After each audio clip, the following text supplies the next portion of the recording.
আমাদের সংস্কৃতি, আমাদের সংস্কার সর্বদা থাকবে আমাদের সাথে। ভারতের মহান গ্রন্থ আর কাব্যের সম্পূর্ণ সংকলন। সাবস্ক্রাইব করুন তিলক।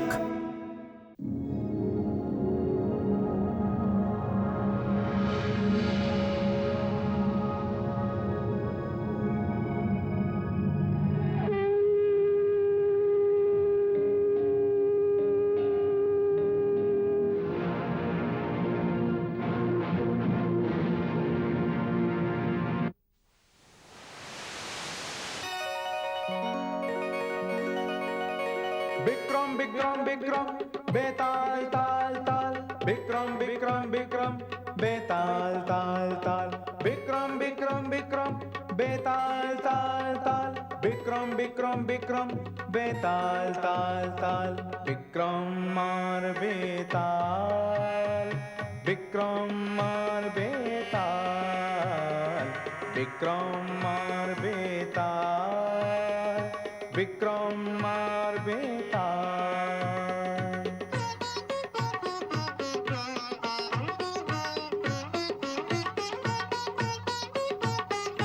विक्रम विक्रम विक्रम बेताल ताल ताल विक्रम विक्रम विक्रम बेताल ताल ताल विक्रम मार बेताल विक्रम मार बेताल विक्रम मार बेताल विक्रम मार बेताल।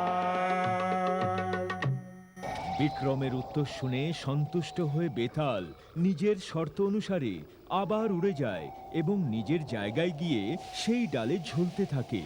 বিক্রম আবার সেখানে যায়, তাকে নিজের আয়ত্তে এনে কাঁধে নিয়ে আবার চলতে শুরু করে।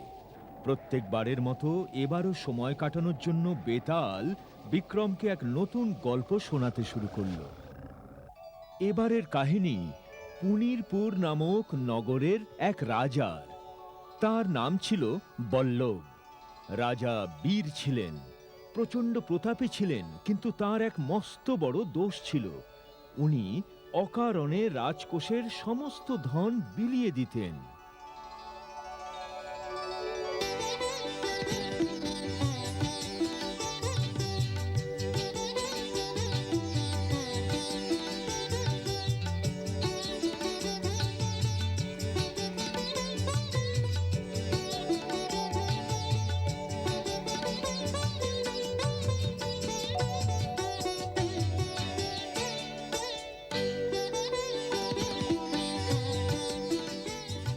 বাহ, এত সুন্দর সেতার বাজানো আমি কখনো শুনিনি।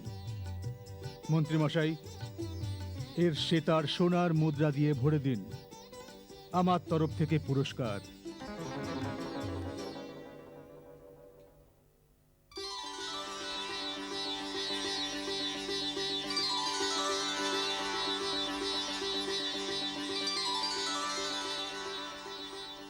বাহ বাহ, চিত্রকর মশাই, আপনি সত্যি খুব বড় শিল্পী। ধন্যবাদ মহারাজ। এমন প্রতিভা, এত পরিশ্রম, বাহ! আপনি কি এই সমস্ত চিত্র আমার জন্য বানিয়েছেন? হ্যাঁ মহারাজ, আমার মনে হয় এতে রাজমহলের শোভা বৃদ্ধি পাবে। রাজমহলের জন্য এত চিত্র, এ তো অনেক বেশি মহারাজ। একটা কি দুটোই যথেষ্ট? মন্ত্রী মশাই, শিল্পের সম্মান দিতে আপনি জানেন না। যদি এই চিত্রের জন্য এই মহলে জায়গা না হয়, তাহলে আমি এক নতুন মহল বানাবো, কিন্তু আমি এই চিত্রগুলি ওনাকে ফিরিয়ে দেব না। মহারাজের জয় হোক। কিন্তু আমার মনে হয় মহারাজ। শুনুন, একটা দাড়িপাল্লা নিয়ে আসুন, আর আমি এই দাড়িপাল্লায় চিত্রশিল্পীর ওজনের সমপরিমাণ স্বর্ণমুদ্রা একে উপহার দেব।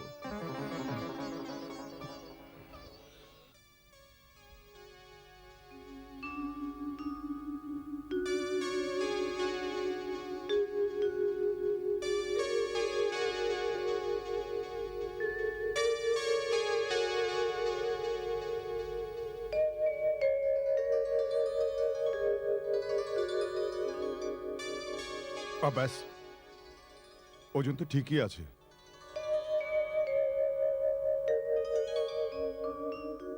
এক থলি স্বর্ণ মুদ্রা আরো দাও।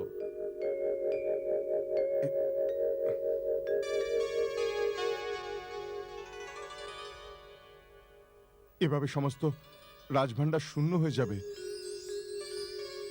কিছুই বাঁচবে না প্রজাদের জন্য। এই সমস্ত স্বর্ণ মুদ্রা আপনার চিত্রকর মশাই, আপনি এইসব নিয়ে যেতে পারেন। বল্লভ মহারাজের বল্লভ মহারাজের বল্লভ মহারাজের শিল্পীকে সম্মান জানানো খুবই ভালো কথা, কিন্তু আপনি এইভাবে পুরস্কার দিতে থাকলে তাহলে রাজকোষ শূন্য হয়ে যাবে। কালই তো আপনি 10টা হাতি কিনলেন, আমাদের কাছে তো প্রথম থেকে অনেক হাতি ছিল, যাদের প্রতিদিনের খরচ। বাহ, এই জায়গাটা তো খুবই সুন্দর। কি সুন্দর ঠান্ডা হাওয়া বইছে এখানে। কি সেনাপতি মশাই, আজ্ঞে মহারাজ। আমি এখানে একটা মহল বানাবো, সুন্দর বিশাল মহল। একজন মন্ত্রী হওয়ার সুবাদে আমার কর্তব্য, আপনি যদি ভুল নির্ণয় নেন তাহলে সাবধান করা। নতুন মহলের কোনো প্রয়োজন নেই। ব্যাস ব্যাস, আমি বুঝেছি। আপনি এটাই বলবেন যে রাজকোষ খালি হয়ে যাবে। কতবার তো আমার মনে হয়েছে যে আমি রাজা হয়েও কারুর দাস, কারুর চাকর। আমার নিজের ইচ্ছা পূর্ণ করার কোনো অধিকার নেই। না মহারাজ, এ কথা ভাববেন না, এ কথা বলবেন না।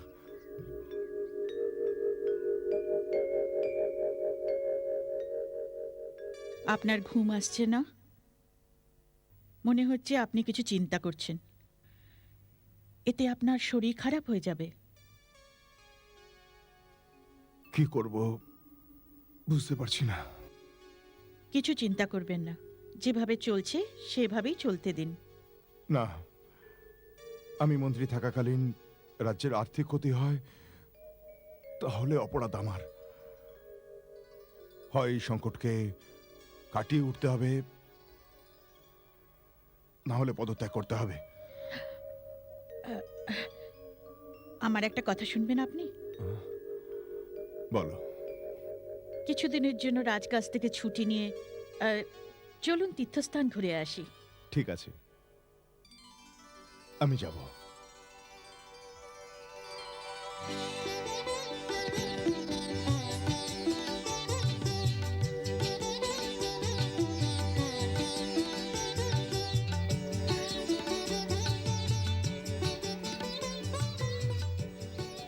শুনুন, সূর্য ডুবে গেছে। রাত হওয়ার আগেই আমাদের এই নির্জন জায়গা থেকে লোকালয়ে যাওয়া উচিত। হ্যাঁ হ্যাঁ, ঠিক আছে। প্রথমে খাবার খেয়ে নিই, তারপর বেরোনো যাবে। যা আপনার ইচ্ছে। বসো।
এটা কি? আগে তো এই দ্বীপ এখানে ছিল না। জলের নিচ থেকেই উঠলো। কিন্তু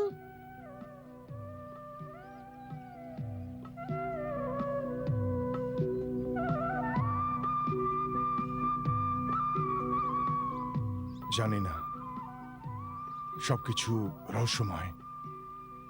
আমার শিগগির মহারাজকে সব কথা বলতে হবে। তীর্থ করে ফেরার পর বলবেন। না, একজন মন্ত্রী হিসেবে আমার কর্তব্য কোনো বিশেষ ঘটনা দেখলে তা রাজাকে গিয়ে জানানো। জানি না, রাজ্যে কোনো নতুন বিপদ আসছে না তো?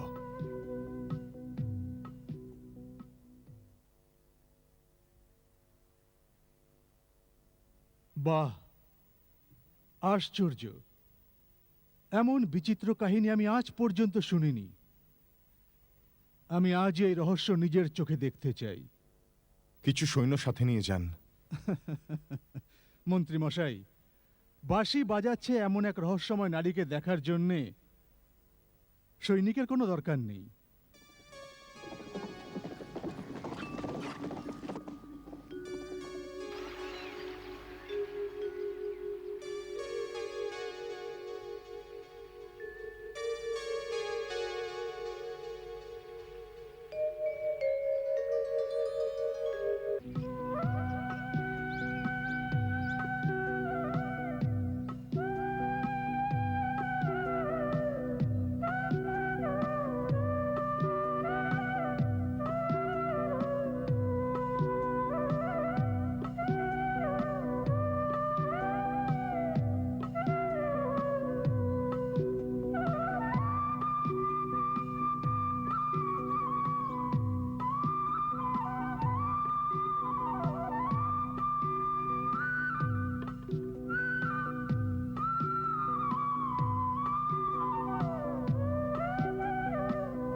কে আপনি?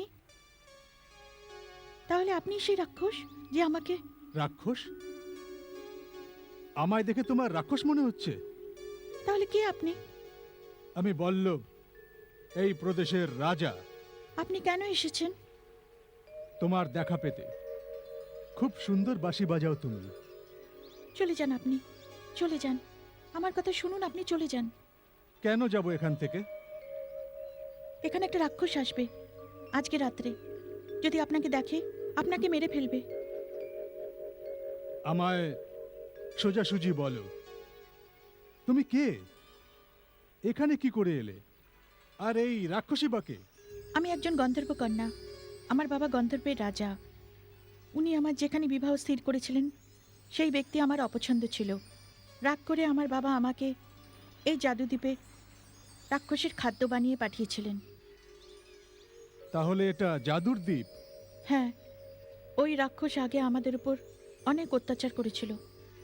আমার বাবা শেষে হেরে গিয়ে ওর সাথে বোঝাপড়া করেন যে প্রতি অমাবস্যার প্রথম রাত্রে উনি এই দ্বীপে বহুমূল্য বস্তু রাখবেন, যা গ্রহণ করে রাক্ষস আমাদের গন্ধর্বদের উপর কৃপা করবেন।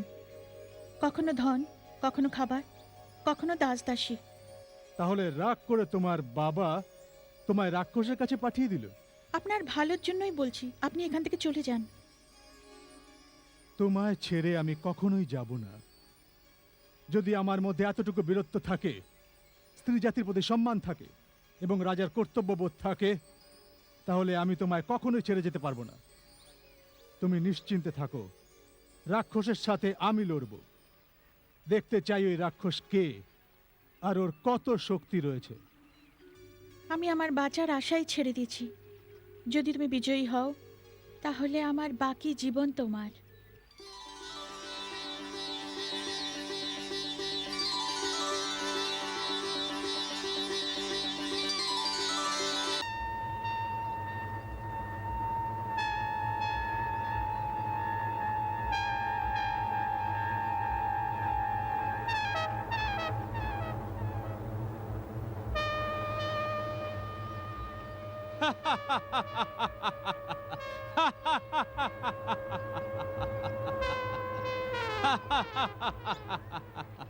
খুব সুন্দর উপহার পাঠিয়েছে আজ গন্ধর্ব রাজা।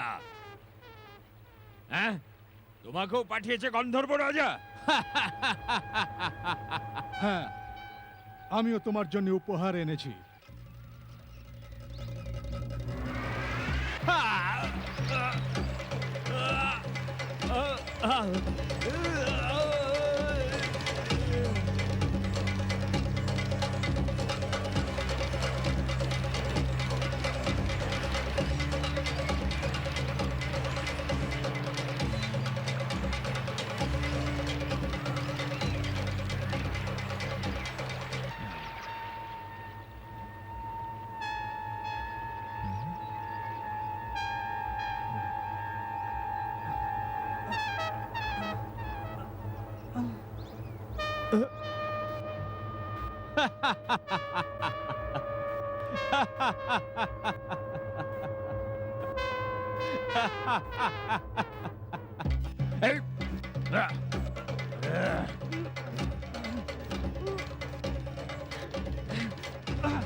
মন্ত্রী মশাই, আপনি এই এই তীরকে ছুড়ল? আমাদের সৈন্যরা। আপনাকে রক্ষা করার জন্য আমি সৈন্য নিয়ে এসেছিলাম। বাহ, যদি আপনি এইভাবে পুরস্কার দিতে থাকেন তাহলে সমস্ত রাজকোষ একদিন খালি হয়ে যাবে। হ্যাঁ মহারাজ, একজন মন্ত্রী হওয়ার দরুন আমার কর্তব্য যদি আপনি কোনো ভুল সিদ্ধান্ত নেন তাহলে সাবধান করা।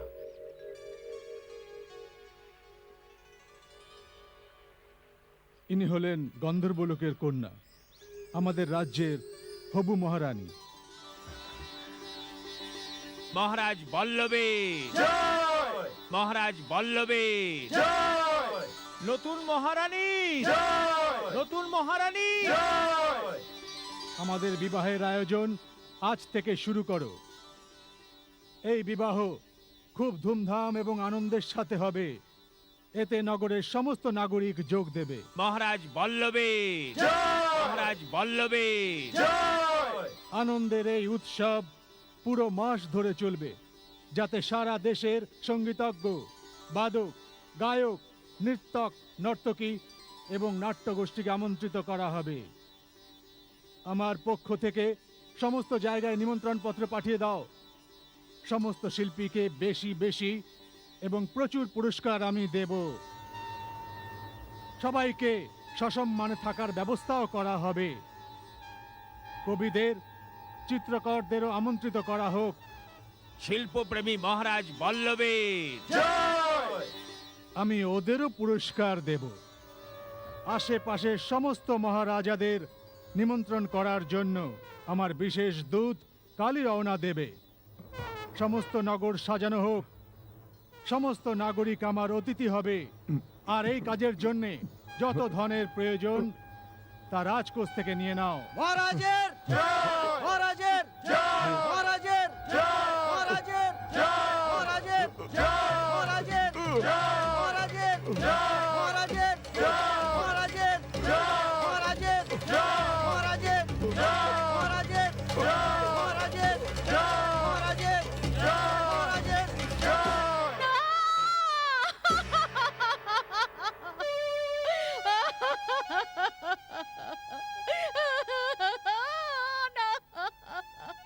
এতটা কাহিনী শুনিয়ে বেতাল হঠাৎই চুপ করে যায় আর ও বিক্রমকে জিজ্ঞেস করে এক প্রশ্ন। রাজার বিবাহের কথা শুনে মন্ত্রীর খুশি হওয়া উচিত ছিল, তাহলে সে দুঃখ কেন পেল? আর এত গভীর আঘাত পেলই বা কেন, যার কারণে তার মৃত্যু হলো? তাড়াতাড়ি বলো, না হলে তোমার মাথা টুকরো টুকরো করে দেব। হ্যাঁ, বেতাল, মন্ত্রী চিন্তা করছিলেন রাজা বল্লভের কর্তৃক ঘোষণা এবং কথা যদি শোনা হয় তাহলে রাজকোষে এত ধন নেই, আর যদি না করা হয় তাহলে রাজা সম্মানহানি হবে। কি করবে আর কি না করবে এই চিন্তা এবং হতাশায় কোনো সিদ্ধান্ত না নিতে পেরে তিনি হৃদরোগে মারা যান। একদিকে রাজা, অন্যদিকে রাজ্য। মন্ত্রীর কর্তব্য হলো রাজ্যের উন্নতি করা আর রাজার সম্মান রক্ষা করা। সে নিশ্চিত করতে পারেনি যে এই সময় এবং এই স্থিতিতে সে কি করবে।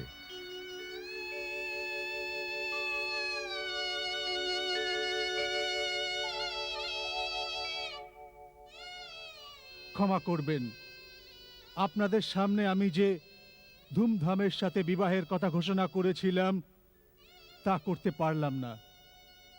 মন্ত্রী মশাই সারা জীবন ধরে আমায় তা বোঝাতে পারেননি, তা উনি নিজের প্রাণ ত্যাগ করে আমায় বুঝিয়ে গেলেন। রাজ্যের ধন জনতার জন্যে, জনতার সেবার জন্যেই। আমার বিলাসিতা, আমার আনন্দ এবং আমার ব্যক্তিগত কাজের জন্যে নয়। তুমি খুব চিন্তা করে ন্যায় বিচার করো। যদি তুমি চুপ করে থাকা জানতে তাহলে তোমায় ছেড়ে আমি কখনোই যেতাম না। কিন্তু এখন আমি কি করব? আমি যাচ্ছি, আমি যাচ্ছি। বেতাল, আমি তোকে ছাড়বো না, আমি তোকে ছাড়বো না।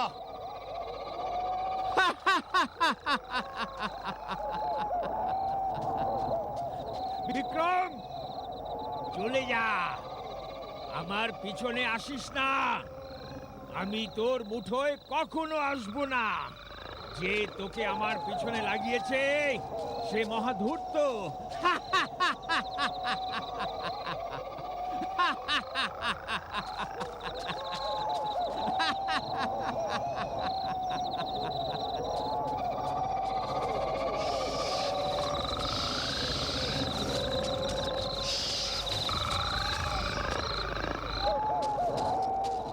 विक्रम विक्रम विक्रम बेताल ताल ताल विक्रम विक्रम विक्रम बेताल ताल ताल विक्रम विक्रम विक्रम बेताल ताल ताल विक्रम विक्रम विक्रम बेताल ताल ताल विक्रम मार बेताल विक्रम मार बेताल विक्रम मार बेताल विक्रम मार बेताल विक्रम विक्रम विक्रम बेताल ताल ताल विक्रम विक्रम विक्रम बेताल ताल ताल विक्रम मार बेताल विक्रम मार बेताल विक्रम मार बेताल विक्रम